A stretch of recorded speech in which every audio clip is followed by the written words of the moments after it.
Okay. So, Là, on a fini avec la création des machines virtuelles. ok. Allez. Comment les administrer maintenant? Oui, bon, l'administration des machines virtuelles. Donc ici, on va voir comment on configure une machine virtuelle et puis comment configurer la disponibilité. Bon, si tu veux, la création même en tant que telle, c'est pas un problème, hein. Euh, Sur Azure, on parle plutôt de provisioning. On ne parle pas de créer comme sur nos hyperviseurs.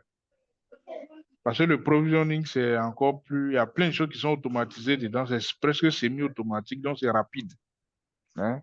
Tu ne vas pas aller faire de temps en temps. Toi-même, tu as défini 10 dieux. Après, tu vas... Non, non. Tu vas 4 réseaux, tout ça, non. Donc, en moins d'une minute, même, tu peux créer une VM. Sinon, provisionner une VM. Voilà. Donc, comment on configure ces machines virtuelles-là? Alors, je reviens encore sur ce tableau, si tu te souviens, qui montre un peu les responsabilités des différentes parties, hein, qui vont soit utiliser ou bien offrir les services cloud. Ce qui est en bleu pur, c'est de la responsabilité du client, c'est-à-dire que vous, et ce qui est en bleu, bleu azur ou bien bleu ciel, c'est de la responsabilité de Microsoft. Donc, vous, quand vous êtes en local, c'est vous qui êtes responsable de bout en bout de toute votre infrastructure et de tous vos services, vos applications, tout.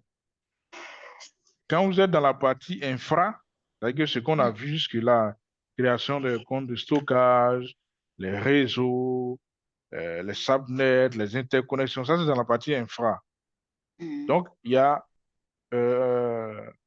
les trois, je veux dire le premier niveau, hein, c'est-à-dire tout ce qui est équipement physique, c'est-à-dire le réseau physique, les serveurs physiques, les baies, les disques physiques, tout ce qui est comme data center physique, tout ça est de la responsabilité de Microsoft.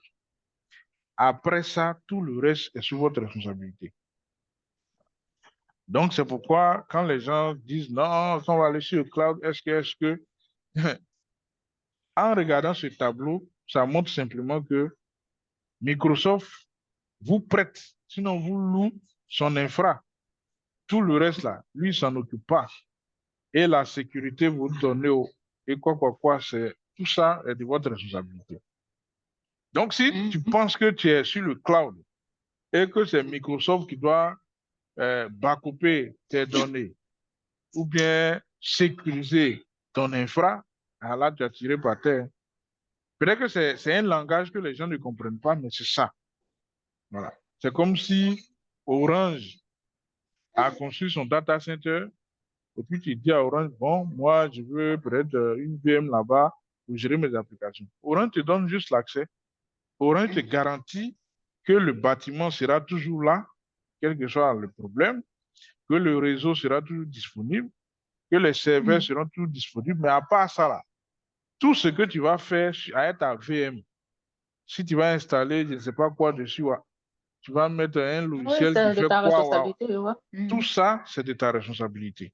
Et il en est de même pour le pass avec les responsabilités partagées et pour le SaaS aussi. Voilà. Donc, c'est très, très important de le savoir. Alors, pour provisionner une machine virtuelle, il y a une petite différence avec ce qu'on a pu voir soit sur nos superviseurs VMware ou bien même on appelle ça sur Linux, sur Red Hat ou bien même avec Microsoft Hyper-V. Ici, il y a une première condition qui doit être vérifiée d'abord. C'est-à-dire qu'il faut qu'il y ait d'abord un réseau qui existe. S'il n'y a pas de réseau, ce qu'on a vu la dernière fois, le Virtual Network, on ne peut pas créer de VM. Ici, on ne crée pas une VM et puis après, on va connecter la VM. Ça ne se fait pas. Voilà. La VM est connectée pendant la création. Donc, s'il n'y a pas de réseau disponible, la création de la VM ne peut pas être possible. C'est bon?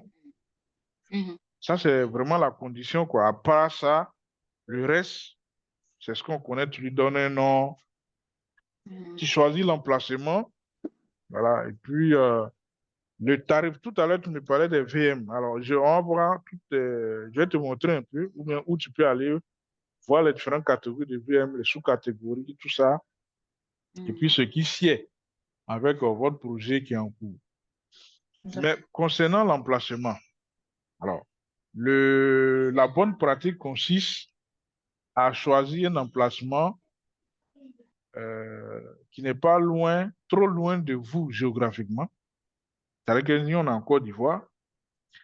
La région Azur la plus proche, c'est le sud de la France, Marseille. À défaut, tu as le Portugal et l'Espagne. Et puis, bon, l'Afrique du Sud est plus loin que la France. Même à Donc, vol d'oiseau. Oui, la France est beaucoup plus proche que oui. l'Afrique du Sud. Quand tu prends un vol direct Abidjan-Paris, c'est 6 heures. Donc, ça veut dire qu'Abidjan-Marseille, c'est 4h30 ou 5 heures maxi. Quand tu prends un vol direct Abidjan-Johannesburg, ça te fait 9 heures. Souvent même, ça va jusqu'à 10 heures. Donc, tu vois que sur la carte, tu as l'impression que l'Afrique du Sud est proche, mais c'est faux. Voilà. L'Afrique du Sud est plus loin. Même d'Abidjan, même si on veut aller même à New York, ça peut être pratiquement le même temps, sinon la même distance. C'est très loin. Voilà. Donc, tu dois choisir un emplacement qui est géographiquement proche et puis tenir compte aussi du prix des services et puis des réalités de la région. Par exemple, il y a des régions qui sont, tu peux dire, contrôlées par le gouvernement, comme par exemple en Chine. En Chine, par exemple, où le gouvernement contrôle l'Internet. Voilà. Donc, tu ne peux pas te lever comme ça et puis aller envoyer tes ressources là-bas. Voilà. Et puis, l'emplacement doit tenir compte, tout à l'heure, je disais des services parce que on avait vu que Azure est constitué de près de euh, entre 100 et 140 data centers à travers le monde. Et on avait vu également une carte qui montrait les régions où on avait beaucoup de data centers, les régions où on avait deux, il y a des régions où on avait un seul, il y a des régions même où le data center est en construction, ce n'est pas encore fini, il y a des régions où c'est encore en projet. Donc, il ne faut pas te tromper pour aller prendre une région où il y a par exemple en cours, ou bien une région où il y a un seul data center. Parce que en fonction du nombre de data centers qui existent, il y a des services, soit qui seront possibles ou pas. Je donne un exemple très simple. Tu veux mettre en place, par exemple, une réplication, comme on a vu sur les comptes de stockage, là, hein, une réplication de ZRS. Le ZRS, ça veut dire que c'est une région où on a 3 data centers. Mais si tu prends une région où il y a 2 data centers, le ZRS ne va pas marcher. Un peu.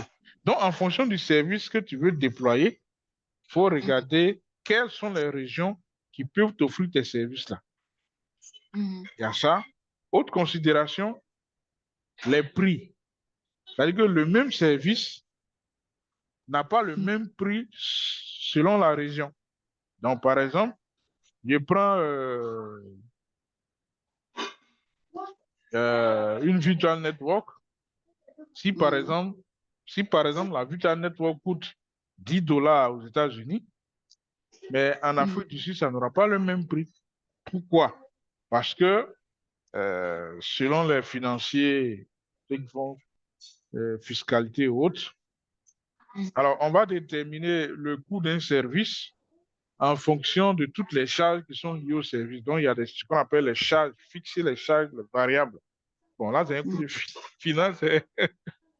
Donc, du coup, pour mettre en place un data center, il y a d'abord le terrain, hein, le site.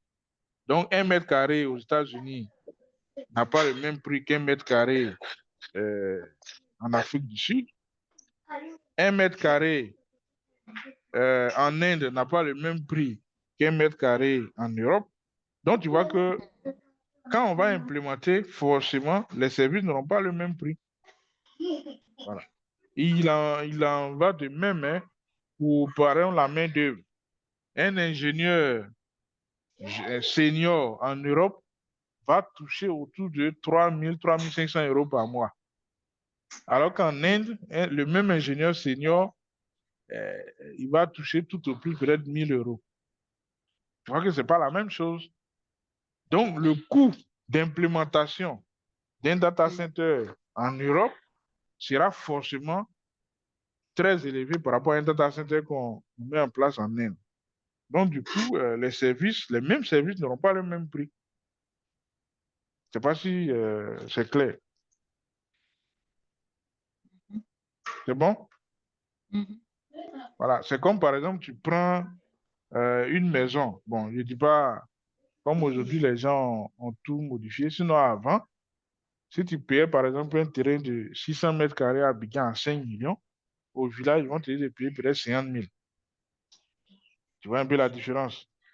Au village, le voyer de sable que tu payes à 80 000, au village, on va te dire 15 000. Je ne sais pas si tu vois un peu.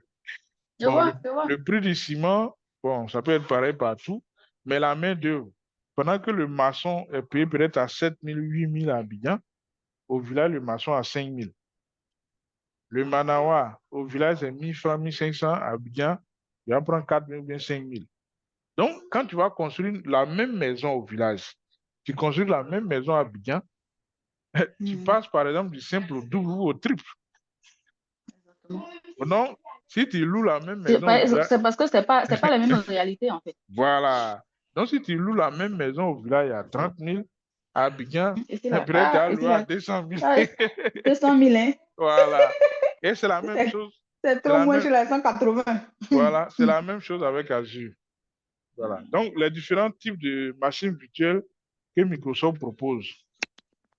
Donc, on a ce qu'on appelle les machines à usage général. En anglais, c'est General Purpose.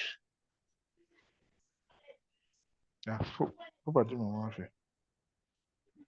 On appelle ça General Purpose. Donc, le General Purpose, ce sont les VM pour lesquels on a un équilibre entre la mémoire et le processeur. C'est-à-dire que tu peux avoir un processeur pour, par exemple, 2 Go de RAM ou bien 1 Go de RAM. C'est bon? Maintenant, les catégories optimisées pour le calcul, le processeur sera plus élevé, hein, que la mémoire. Optimisé pour Le la mémoire, processeur. oui, la taille du processeur. Donc, tu peux avoir, par exemple, 2 processeurs pour 1 Go de RAM. Donc, 1 giga c'est de RAM. 1 un giga de RAM en exemple. termes de quoi? Ah, ok. C'est un exemple. Tu prends une VM, on peut te dire que tu as deux processeurs avec, par exemple, 1 Go de RAM. Donc, ça veut dire que cette machine, plutôt, aura une grande puissance en termes de processeur par rapport à la mémoire. Donc, c'est l'inverse, hein, pour les machines optimisées pour la mémoire. C'est-à-dire que là, la mémoire sera plus élevée par rapport au processeur, où tu vas trouver, par exemple, des VM, où on te dit, par exemple, un CPU, et puis la machine a, par exemple, 4 Go de RAM. Voilà, un exemple, voilà. Maintenant, optimisé pour le stockage, ce sont des VM. Donc, Mais c'est en fonction de quoi? Tout ça, c'est en fonction de quoi? Des applications? Qu'on oui, met sur les machines? tu vas faire le choix du type de VM en fonction de ce que tu veux faire. Si c'est des applications qui consomment beaucoup plus le processeur, comme S'ils par sont exemple, beaucoup plus par performants exemple en termes de... voilà, les SQL. SQL, par exemple, va consommer beaucoup de processeurs et beaucoup de mémoire. Oui, les bases de données, c'est ça. Voilà. Donc, tu vas prendre, par exemple, un usage général où ça sera un peu équilibré. Donc, si tu as 4 processeurs, tu vas avoir peut-être 4 Go de RAM ou bien 8 Go de RAM, un truc comme ça, pour un fonctionnement optimal. Voilà. Donc, je parlais des VM optimisés pour le stockage. Ces VM-là vont utiliser des disques avec un haut débit en termes de lecture et écriture. Voilà. Donc, en général, ce sont des disques SSD ultra rapides. Maintenant, on a les GPU. Alors, les GPU, alors, ce sont des machines qui sont spécialement conçues pour des opérations vidéo. Donc, en général, bon, dans la pratique, hein, on parle par exemple des gamers. Je ne sais pas si tu connais les gamers. Alienware, consort. Donc, ce sont des machines qui vont utiliser un type spécial de processeur qu'on appelle GPU. Et aujourd'hui, c'est grâce à ces GPU-là qu'il y a eu un boom au niveau de l'intelligence artificielle. Voilà. Donc, avant, les GPU étaient utilisés pour augmenter la performance des cartes graphiques. Mais aujourd'hui, ils sont plutôt utilisés dans le cadre de la mise en place des solutions d'intelligence artificielle. Donc, aujourd'hui, les GPU coûtent plus cher que les CPU. Ensuite, la dernière catégorie, c'est ce qu'on appelle les HPC. Calcul haute performance, ce sont les machines qui sont utilisées pour faire des calculs scientifiques. Hein.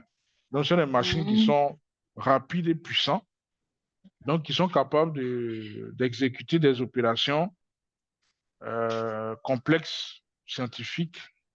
Par exemple, les entreprises qui font mine, géologie, pétrole, quand ils font les recherches sismiques et autres, les données sismiques, là, quand ils ramènent, là, ils doivent faire des opérations pour trouver des résultats, machin.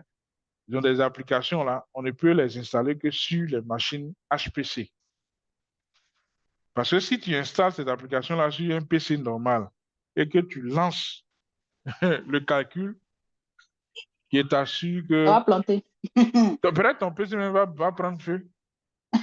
Oui, le processeur va... Oui, Ça fait pouf, pouf, pouf, voilà, ça va chauffer quand tu vas fumer dedans. Donc, eux, ils sont C'est ça. conçus spécialement pour ça. En général, ce sont les HPC que tu vas retrouver dans les centres de recherche. Et ça existe sur le cloud aussi, hein. Azure, hein. Oui, oui, oui, oui. Ça existe, ou bien les centres de recherche. C'est dans ces centres de recherche qu'on peut trouver ça. Voilà. Donc, comment le stockage d'une machine virtuelle est mis en place? Donc, lorsque tu crées une machine... J'ai besoin de bien analyser ça, hein. Quoi? C'est que tu viens de faire passer là, la page d'avant, là. Ici, là. Concernant le dimensionnement des machines virtuelles. Oui. Parce que c'est sur ça que je suis, en fait. Oui, mais c'est ce que je dis là. Donc, c'est quel genre d'application vous allez installer? Mais c'est ça que je dis là. Est-ce que c'est une application qui consomme beaucoup de mémoire? C'est une application qui utilise beaucoup de processeurs? Ou bien, quand tu ne sais pas là, mieux vaut prendre la première ligne, l'usage général. Usage général. Voilà, en général, c'est ce qui est conseillé. Quand tu ne sais pas trop, il faut prendre ça. Ratio processeur, mémoire équilibrée. Voilà. Donc, lors de la création d'une machine virtuelle, tu auras un premier disque dur qui sera le disque système où le système d'exploitation va être installé. Ensuite, tu peux avoir un autre disque temporaire, on appelle disque T. Ça peut être nommé, je ne sais pas, avec une autre lettre, mais en tout cas... Pour toutes les machines virtuelles, là, pour toutes les machines virtuelles, il y a plusieurs disques. Il y aura plusieurs disques. Non. Ou bien c'est selon... Par défaut, c'est un seul disque que Azure te donne, le disque C. Le C. Maintenant, le D, là, c'est pour des opérations en arrière-plan. Donc, tu peux créer une machine, tu connais, tu vas avoir un disque. En général, ils vont préciser que c'est un disque temporaire. Donc, ça veut dire que tu ne dois rien mettre là-bas. À tout moment, Azure peut supprimer ce disque-là. Donc, c'est le disque C. Maintenant, le disque de données, data disk, là, c'est toi-même qui crée. Ce n'est pas Azure qui crée pour toi. Le C, c'est lors de la création de la VM que Azure même crée ça automatiquement pour installer le système d'exploitation. La capacité du disque de données, je pense à où? C'est toi-même qui dis ce que tu veux. C'est comme tu es en train de créer un disque virtuel, par exemple, quand tu es sur VMware ou bien tu es Oui, sur, oui, et voilà. puis je décide de Voilà. combien de... Si tu veux 2 Tera, 10 Tera, tout ce que tu veux, tu mets. En tout cas, Azure, sur Azure, on n'a pas de problème de capacité. Ah, ok. Donc, Donc, c'est nous-mêmes, on choisit. la limite, c'est en fonction de ta poche. Donc, si tu as prendre 80 Tera ou bien 1 péta, bon, tu vas payer pour ça. Ah, je pensais que c'était pas payé. Mais tout à l'heure, je disais que dans Azure, là, on a effectivement des baies de 10 physiques. Mais quand tu parles de baies de 10 physiques, ça veut dire qu'ils ont payé pour mettre là-bas. Et puis toi, tu apprends ça cadeau. Bon, ici, d'après les gens, c'est pas la charité, hein. Donc, c'est pas la charité. Donc là, donc le 10, le plus important, c'est le C. Le D, il est temporaire. À tout moment, on peut perdre ou bien Azure peut le supprimer. Maintenant, on a le 10 de données. Là, c'est à ton appréciation. Si tu as besoin, tu ajoutes un 10 de données. Si tu n'en as pas besoin, ça vaut pas la peine d'en ajouter. Par exemple, tout compte fait, quand tu vas ajouter, Mais nous, ça va les augmenter ta machines facture. virtuelles qu'on va créer là, ce ne sera pas des Windows, hein. Oui, ça sert des Linux aussi. Ah, Linux, T'inquiète. c'est pareil. Oui, oui, oui. Alors, euh, lorsque tu dois ajouter, par exemple, une liste de données, Azure te conseille de préciser que le disque est managé. Cela veut dire qu'il y a des disques qui ne sont pas managés, des disques non managés.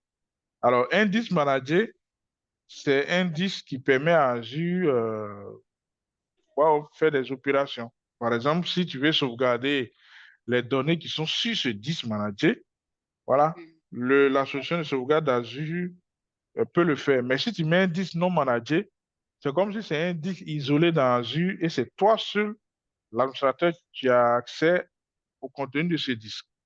Donc, bon, s'il y a un problème sur la VM, Est-ce que bon, ça, voilà. c'est prudent, ça? C'est pas prudent, mais ça Bien. dépend de ce que tu veux mettre là-bas aussi. Si tu n'es pas que Ouais. Azure, Si Azure est c'est accès. gâté là, Azure ne pourra rien faire pour toi, hein. Oui, bien sûr, Azure ne peut rien faire pour toi.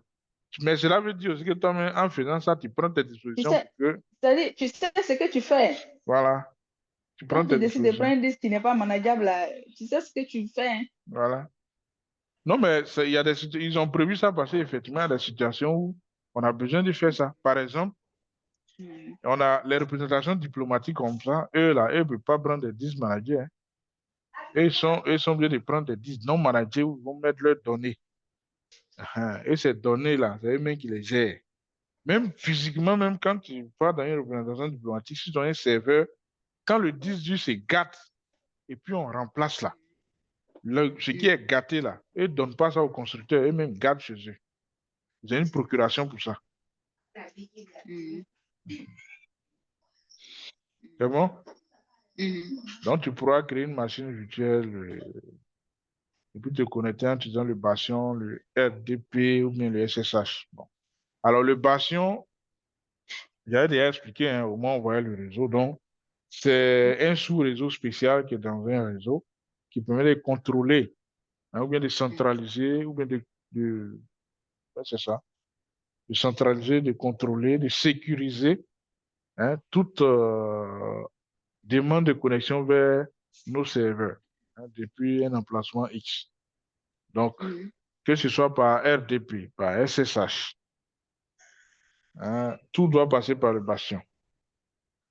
Voilà. Donc, ça, on a déjà vu. Donc, tu vas faire également dans le lab comment on paramètre le bastion sur une VM pour que l'accès puisse être. Voilà. Donc, Ah, par ça, exemple, il y a hâte de faire ça, hein. oui, voilà ça qui est devant toi là. Donc, quand tu finis de créer la VM, dans la partie, tu vois, il y a un onglet connecté. Donc, tu as la possibilité de cliquer sur RDP et puis tu lances une connexion par RDP. Donc, il va télécharger un raccourci de MSTSC et puis, depuis ton PC, tu lances le RDP automatiquement. Ou bien par SSH également, ou bien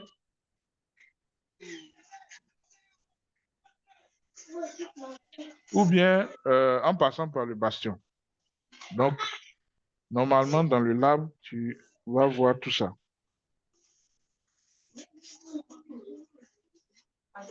Donc, par exemple, pour se connecter aux machines virtuelles Linux, donc, quand tu vas configurer, ils vont te demander de récupérer une clé publique SSH. Donc, c'est à l'aide de cette clé-là que tu vas pouvoir établir la connexion. C'est bon? Il te faudrait également le nom, un compte utilisateur, un mot de passe, en plus de la clé SSH. Donc, bon, ça, c'est ton domaine, ça. Non, il n'y a pas compris, il n'y a pas compris la J'ai partie. dit, c'est ton domaine. Oui, oui. Oui, tu peux utiliser quoi? On dit fournissez une clé privée RSA au format unique, commençant par SSH-RSA ou multi-ligne. Alors, vous pouvez. Oui, oui, je vois. On a une infrastructure sur le cloud de MTN là. C'est Voilà, comme ça qu'on gère ça. c'est la même chose. Voilà. Par Donc, clé on dit, publique, oui.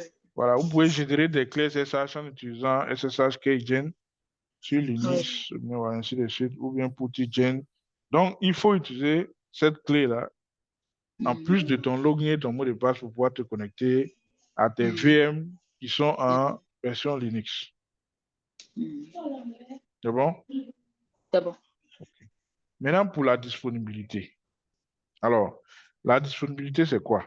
Là, je te pose la question. Ça, c'est pas la disponibilité. On est où? Je te demande la disponibilité, c'est quoi? Ah, la disponibilité des machines virtuelles. Oui.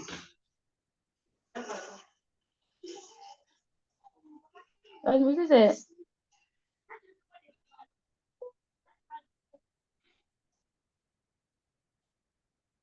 Quand on dit une machine virtuelle est disponible ou pas, c'est ça qui s'ajoute bien, je comprends.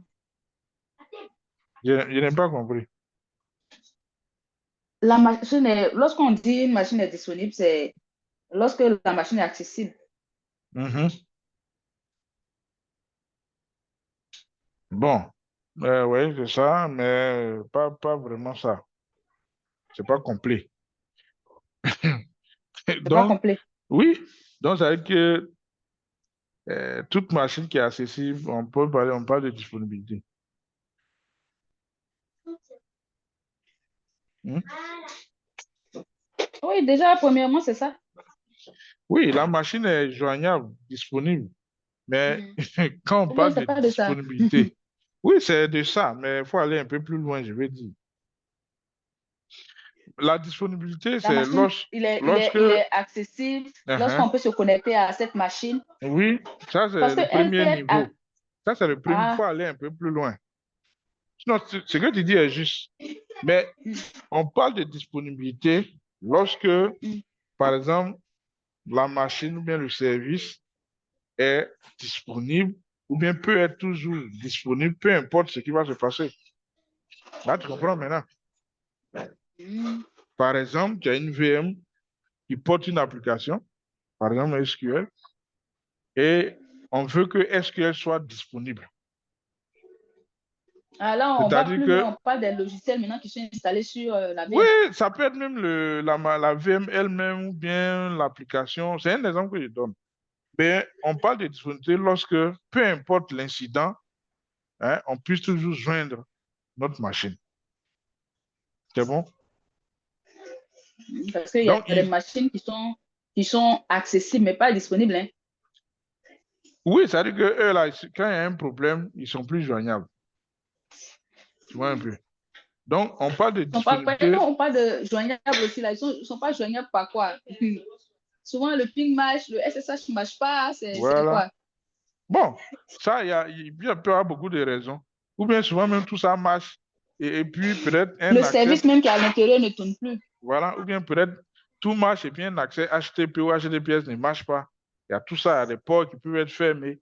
Mais ici, la disponibilité, c'est-à-dire que garantir l'accès à la VM ou bien même au service, peu importe l'incident.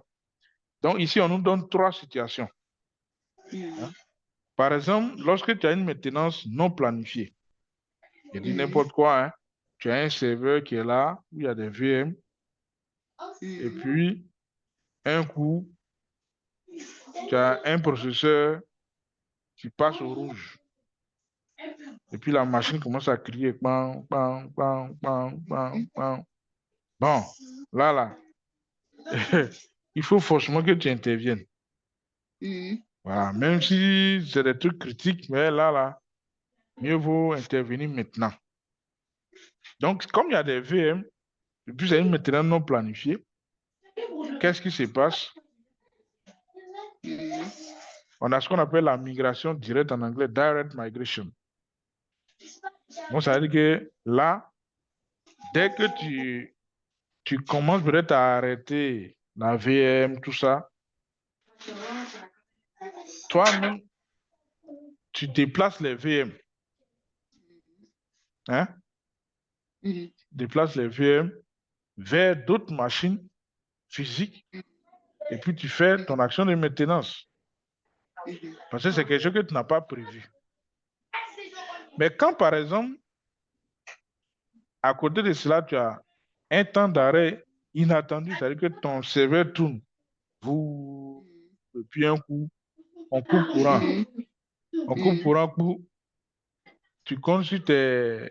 Comment on les appelle là? Les onduleurs. Les onduleurs n'ont pas répondu. Et puis la machine, c'est en train de s'arrêter.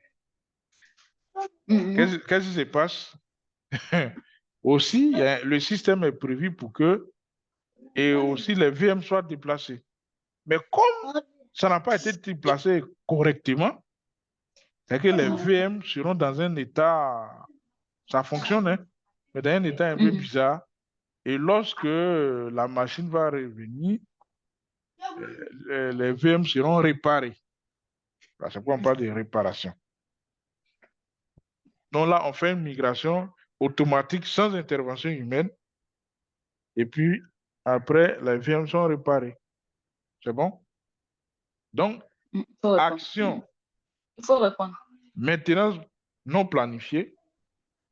Migration en direct. C'est-à-dire que là, c'est toi-même qui fais la migration devant toi-même. Tu migres les VM. Parce que tu dois migrer les VM avant de faire ton opération de maintenance. Les maintenances non planifiées, là. C'est-à-dire que tout à l'heure, là, tu es là. Et puis, on te dit qu'il y a un processeur qui est HS sur un serveur. Et le serveur, tous les voyants sont passés au rouge. Tu as besoin d'arrêter ce serveur-là, retirer le processeur qui est HS, et puis au besoin le remplacer. Ça, c'est une maintenance non planifiée. Je viens. Oui? Ok. Oh, tu sais non, très mais bien. je veux dire, comme c'est pas physique. Ce que j'entends te dire là, mets-toi en tête que c'est physique. Ah oui. C'est-à-dire que tu dois mener l'action sur un serveur physique qui porte des VM. Il faut voir ça comme ça. Tu comprends maintenant? Donc, si ton serveur physique perd un processeur physique, un socket, et que tu dois le remplacer, c'est-à-dire que manuellement, toi-même, tu vas déplacer les VM vers d'autres serveurs avant de mener ton action. Mais quand la machine s'arrête un coup sans te prévenir, dans le fonctionnement, il y a ce qu'on appelle dynamic migration. C'est ça qui est migration automatique. Et là, c'est le système lui-même qui déplace les VM automatiquement sans ton intervention. Mais cela veut dire qu'auparavant, ça doit être configuré. Si tu n'as pas configuré là, ça ne va pas se faire. C'est bon? Maintenant, le dernier cas, c'est lorsque tu as une maintenance planifiée. Bon, quand tu as une maintenance planifiée, qu'est-ce que tu dois faire? Rien, parce que tout a été planifié, les prérequis, on doit faire ça, on doit faire ça. Non, il n'y a pas d'incident sur les VM. C'est bon? C'est bon? Oui, c'est bon. Alors, mais je te présente ces 3 cas pour te dire que il est important de planifier les maintenances sur les serveurs et même les temps d'arrêt. Ok. C'est l'objectif qui est là. Parce que si tu as créé des VM et que tu n'as pas planifié les temps d'arrêt des VM, tu comprends? Si tu n'as pas aller planifié... dans tous les sens. Bien sûr, bien sûr. C'est ça l'objectif en fait. C'est pas si tu as Ah une oui. fois, tu as une fois Ça, configuré... j'en sais quelque chose. Si tu as une fois configuré les clusters avec basculement, là, c'est comme ça. Oui, oui. Si tu n'as pas configuré les déplacements des VM vers d'autres hosts, leur retour, la fidélisation, machin, quand il y a un incident là, tout passe au rouge, hein, on te dit les VM sont désactivés. Parce qu'ils ne savent pas où aller. Et puis, qu'est-ce qu'ils doivent faire? Voilà. C'est bon? OK. Donc, du coup, avec Azure, on peut configurer des groupes de haute disponibilité. Les groupes de haute disponibilité nous offrent un SLE de 99,95%, c'est-à-dire un temps d'arrêt maximum de 24 à 25 minutes dans l'année. Donc, pour configurer ces groupes de haute disponibilité, alors, tu dois déterminer ce qu'on appelle les domaines d'erreur et puis les domaines de mise à jour. Alors, les domaines d'erreur et les domaines de mise à jour permettent hein, d'intervenir, par exemple, sur des services ou bien des VM sans que, par exemple, tout à l'heure, je t'ai parlé de la disponibilité. C'est-à-dire que peu importe ce qui va se passer, il faut que la VM ou bien l'application soit toujours accessible ou bien disponible. C'est bon? OK. Donc, si par exemple, je donne l'exemple ici, on a une machine virtuelle UD0 qui offre IIS, hein, c'est le serveur web de Microsoft, et puis on a une autre machine virtuelle qu'on appelle UD1 qui offre le même service IIS. Tu me suis bien? Et puis, on prend ces deux VM-là. Comme les deux VM exécutent la même application, on crée ce qu'on appelle un groupe à haute disponibilité. Donc, dans ce groupe à haute disponibilité, on a quoi? On a deux VM. C'est bon? Donc, les deux VM vont fonctionner, tout à l'heure, j'ai parlé de clustering, vont fonctionner un peu comme dans un clustering. Et comme les deux VM sont chacune dans un domaine d'erreur différent, quand on doit appliquer, par exemple, des mises à jour hein, sur les VM, des patchs, même si tu appliques les patchs sur les deux en même temps, qu'est-ce que Azure fait? Azure va redémarrer seulement une VM à la fois et attendre que la VM que tu as redémarrée finisse de redémarrer, le service soit OK avant de redémarrer la seconde VM. C'est ça qui est logique. Ah, mais tout le monde ne fait pas ça. C'est ça qui est logique. Tu dis c'est logique, tu as vu que tu as répondu facilement parce que toi, tu es habitué à ça. Mais il y a des gens qui ne savent pas ça. Voilà. Ils démarrent tout ce qu'il y a comme VM en même temps. Ils vont sur un cluster qui a peut-être 2, 3 nœuds. Ils appliquent les patchs. Ils vont aller redémarrer les serveurs en partie. Tu vois? Les mecs, ils n'ont pas le temps, quoi. Or, le temps qu'ils n'ont pas voulu garder là, ils vont souffrir après. Ça va les créer, c'est sûr. Voilà. Donc, toujours pour la disponibilité, Azure nous offre ce qu'on appelle les zones de disponibilité. Ça, je reviens là-dessus parce qu'une zone de disponibilité, c'est un data center physique.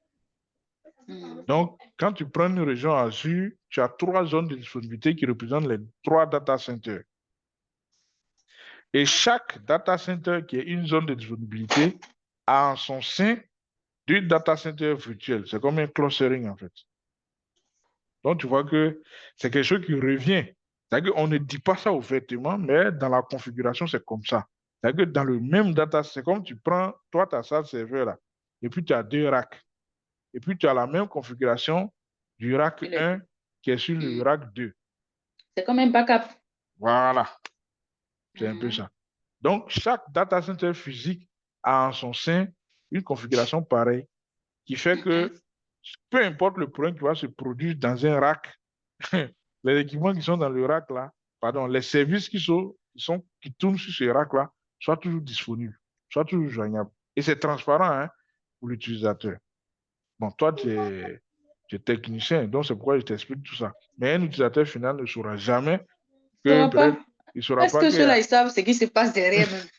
Oh, ils m'énervent qu'ils disent, votre truc là, ça marche pas. C'est le jour, il y a un problème qui te concerne directement là. Le juge, ça marche pas, c'est vrai qu'il marche pas. Le juge a un problème qui les concerne directement là. Là, ils vont savoir qu'il y a informaticien. Ils vont savoir que c'est comme ça. Donc, autre élément, avec les zones de disponibilité, on a un SLA de 99,99% qui correspond à 5 minutes de temps d'arrêt dans l'année. Donc, ça veut dire qu'une zone de disponibilité, son prix, quand tu utilises ça, son prix est supérieur à ce qui est derrière ici, là, à ça. Les groupes de haute disponibilité, oui, parce que là, c'est 99,95. Les zones de disponibilité, c'est 99,99%. Donc, c'est deux services que tu peux utiliser pour rendre tes VM hautement disponibles. Mais il faut savoir que l'un va coûter un peu plus cher que l'autre. C'est bon? Oui. Là, ceux-là, ils n'ont pas encore fini de payer l'argent. Ils n'ont même pas encore commencé. Qui ça? Mais est-ce que tu es obligé de faire tout ça? C'est quand tu veux faire tout ça là que ça va coûter cher. Il faut tester la chose à fond. Ah, mais ça, tu allé tuer. Bon, maintenant, la mise à l'échelle en anglais qu'on appelle le scaling. Donc, on a deux types de scaling, le scaling vertical et le scaling horizontal. Le scaling vertical, bon, c'est ce qu'on a l'habitude de faire, on a boosté la VM. Hein, la VM a, par exemple, deux processeurs, 8 Go de RAM. Un matin, on trouve que non, chaque fois, la VM fonctionne avec saturation de mémoire, saturation de processeur. Donc, on veut faire passer le processeur à 4 processeurs et puis la RAM à 32. Ça, c'est la mise à l'échelle verticale. Tu comprends?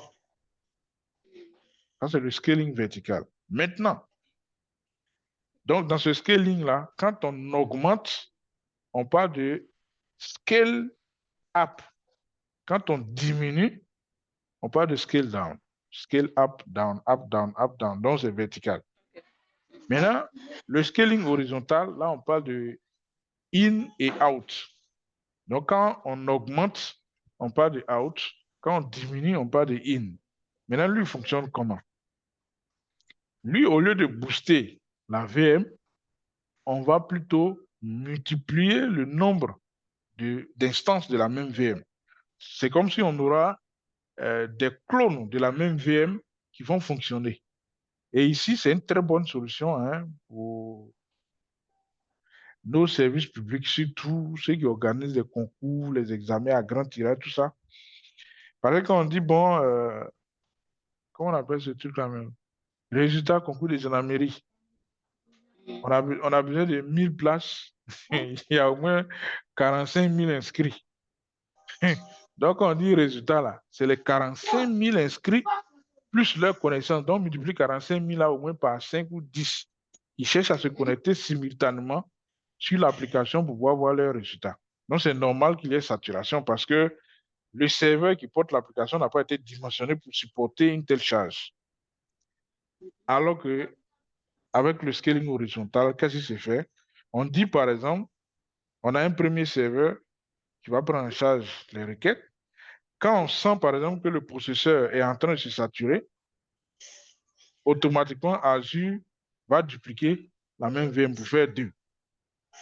Donc quand ça passe à 2, ça veut dire que derrière, Azure met en place un load balanceur. On a déjà vu les load balanceurs. Azure va mettre en place un load balanceur pour pouvoir gérer les 2 VM. Si ça continue à se saturer, Azure va ajouter un troisième, un quatrième, un cinquième, ainsi de suite, jusqu'au nombre que tu as paramétré. Donc, par défaut, Azure peut autoriser jusqu'à, je crois, 10. Ça, c'est par défaut, mais pour ceux qui sont dans les grandes organisations, on peut aller jusqu'à 100, voire 1000 instances par scaling horizontal.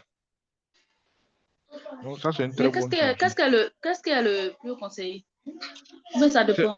C'est horizontal là qui est conseillé. Parce que vertical, là, en général, tu vas le faire manuellement. Pour être sûr que, voilà. Or, l'autre, on le fait automatiquement et puis ça passe. Voilà. Donc, Ici, ça ressemble à une solution qui est utilisée chez Hyper-V et puis VMware, les groupes identiques. Voilà. Donc, ce sont des machines virtuelles. Euh, donc, on peut aller de 1 à 1000 machines virtuelles. Donc, on tient compte, par exemple, de la taille de l'instance Azure Spot, capacité inutilisée. Donc, qu'est-ce qu'on veut dire par là? Par exemple, tu prends un service, hein, je dis n'importe quoi, par exemple Sage. Pour que Sage fonctionne bien, tu as le serveur de base de données, tu as le serveur d'application, et puis peut-être tu as l'AD ou bien le DNS. On peut prendre les trois là, on les met dans un groupe identique. On sait qu'en général, les serveurs DNS, une fois ils sont démarrés, ils ne consomment pas trop de ressources. Mais les serveurs SQL et les serveurs d'application vont consommer beaucoup de ressources. Donc, pour ne pas chaque fois aller augmenter, hein, par exemple, le nombre d'instances du serveur d'application, ou bien aller booster les capacités, hein, du serveur de base de données, en créant le groupe identique, qu'est-ce qui se passe? Si le serveur de base de données a besoin de mémoire, il peut aller piocher sur le serveur de DNS qui a de la capacité non utilisée. Ah, ok. Voilà. Si, par exemple, le serveur de base de données a beaucoup d'opérations à réaliser et que son processeur est surchargé et que le serveur de DNS a, par exemple, des processeurs qui ne tournent pratiquement pas, ils sont endormis, il peut aller les utiliser. Donc, c'est un peu ça. Voilà. Ça existe en VMware et ça existe aussi en Hyper-V. On peut le faire. C'est bon, non?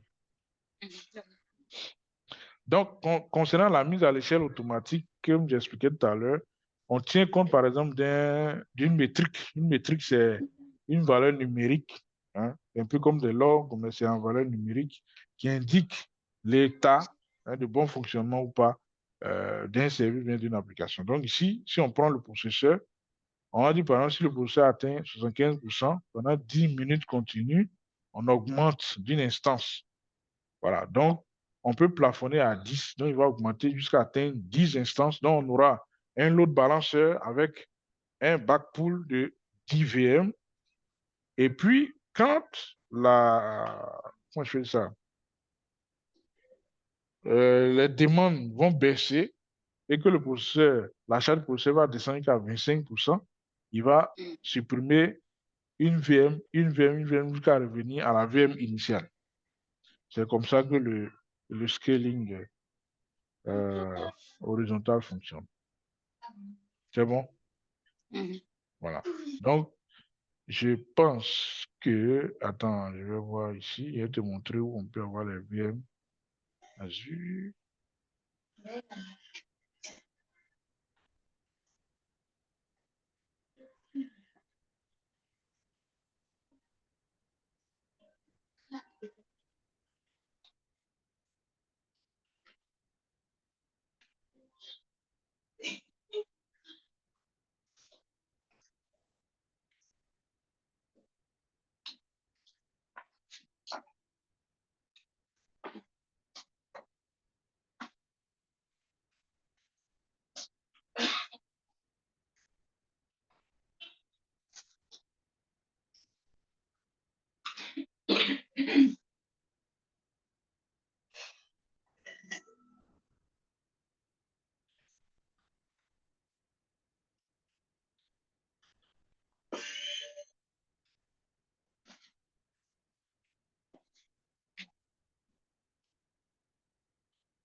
Alors, donc, par exemple, si je veux créer une machine virtuelle, je viens là, machine virtuelle.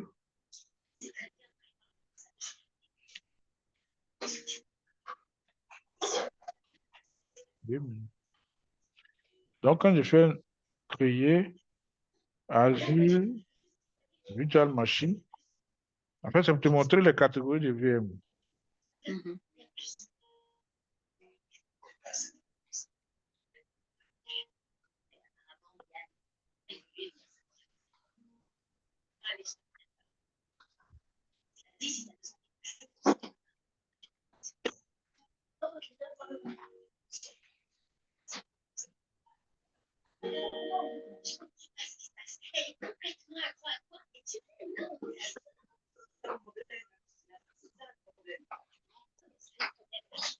Bon, ici, ma souscription est désactivée. Euh,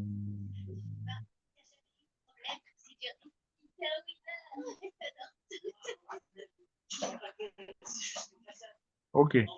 Donc, on va voir la partie size. Donc, on va voir see all size. Pourquoi les différentes catégories de VM? Les VM, là, on peut optimiser les Non, toi-même, tu ne peux CPU pas là jusqu'à changer. combien? Toi-même, tu ne peux pas changer. Tu choisis ce qui est là. Donc, on a ce qui est bon, on a les D séries, V5, V4, B séries, les DC, les E, les F, les L. Voilà. Donc, en général, tu auras plein, hein, voilà. Non-premium storage. Tout ça, ce sont des catégories de VM qu'on peut utiliser. Voilà. Donc, quand tu ouvres comme ça, tu vois, il y a plein dedans. Voilà, tout ça. Donc, les general purpose, en général, c'est les DS. Voilà. Donc, general purpose, tu vois que là, on a un CPU avec 3,5 Go de RAM. Deux CPU avec 8 Go de RAM. Ouais, un peu. Deux FSO. Donc, c'est pourquoi on parle d'équilibrer. Mais si, par exemple, on prend, je sais pas, les E-séries comme ça. 16. Je vois les 16. Voilà. Ici, par CPU, exemple, on a deux CPU, 16 Go de RAM.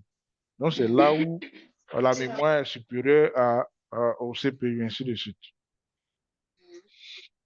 C'est bon? OK. Donc, merci.